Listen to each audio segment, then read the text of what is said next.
Dear co-chairs Colinda and Joy, dear members of the Global Preparedness Monitoring Board, dear colleagues and friends, congratulations on the launch of the GPMB's annual report.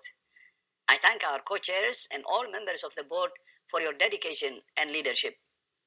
Your work over the past 7 years has helped to shape thinking on how we prepare for future global threats, starting with your warning in 2019 of a world unprepared before COVID-19 upended the lives of billions.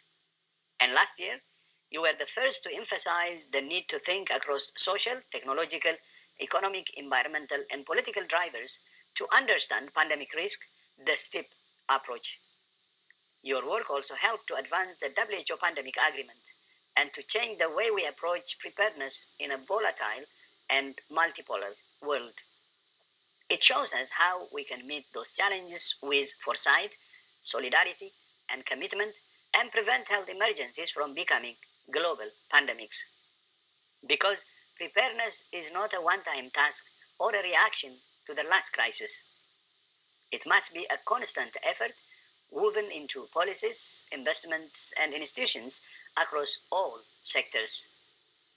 2026 marks an important milestone in the GPMB's history, as the board concludes its mandate with the UN high-level meeting on pandemic prevention, preparedness, and response. My thanks to the GPMB for contributing your experience and expertise to this report.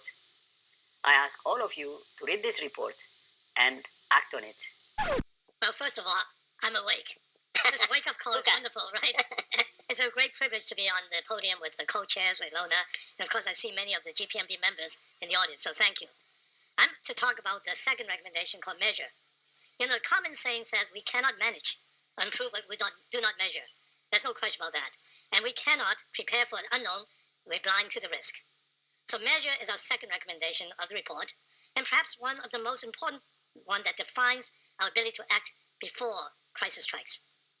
We all know that COVID-19 exposed how costly data blind spots can be.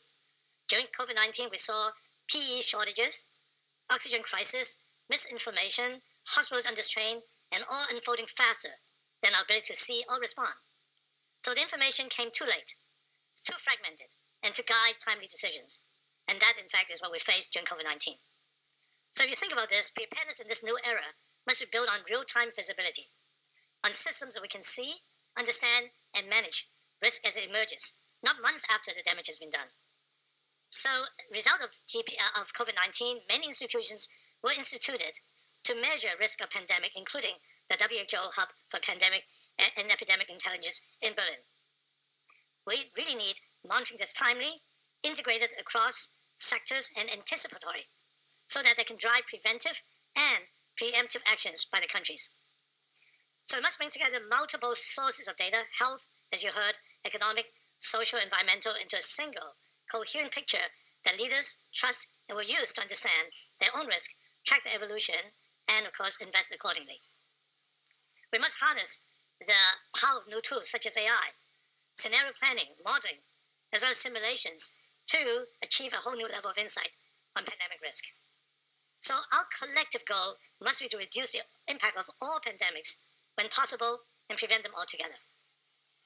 Now to do this, we have to broaden the scope of what we measure, and of course we have to increase trust in those who measure them. I think it's very clear from my previous speakers, the co-chairs, that pandemics are not only biologic events, but they're social, economic, and political shocks. And I'm very proud of the fact that GPMB monitoring framework, STEEP, looks at all those areas, the drivers of the risk. So as we enhance risk monitoring, we must also better monitor the impacts of also other things such as pandemic control measures. You know, factors like school closures, livelihoods lost, erosion of trust. Many things that we are still talking about and feeling after the whole event. And because ultimately these factors, such as these, will determine how societies will recover and whether inequalities will deepen. Now, we all know that during this period of time, multiple technical tools have been developed, in addition to GPMB, to measure to access global national preparedness capacity.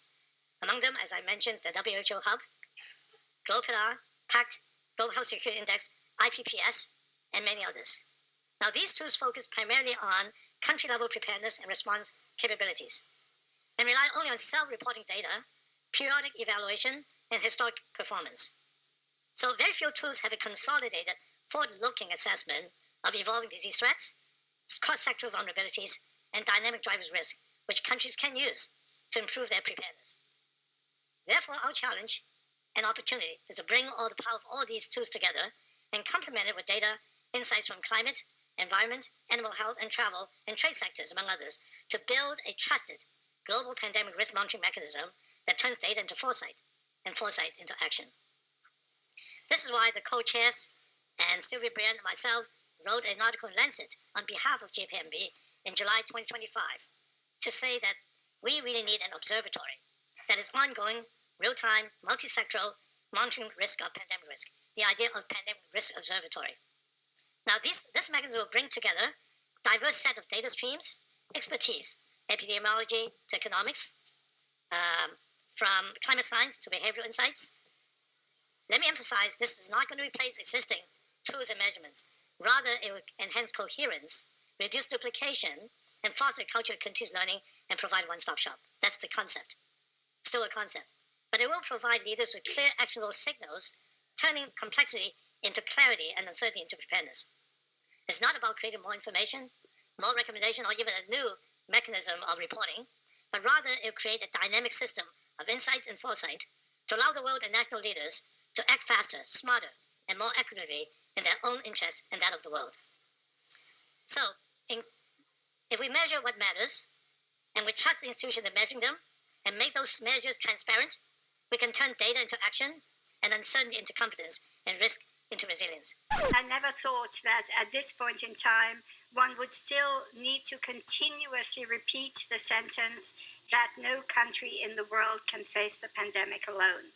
That no country in the world can face the pandemic alone.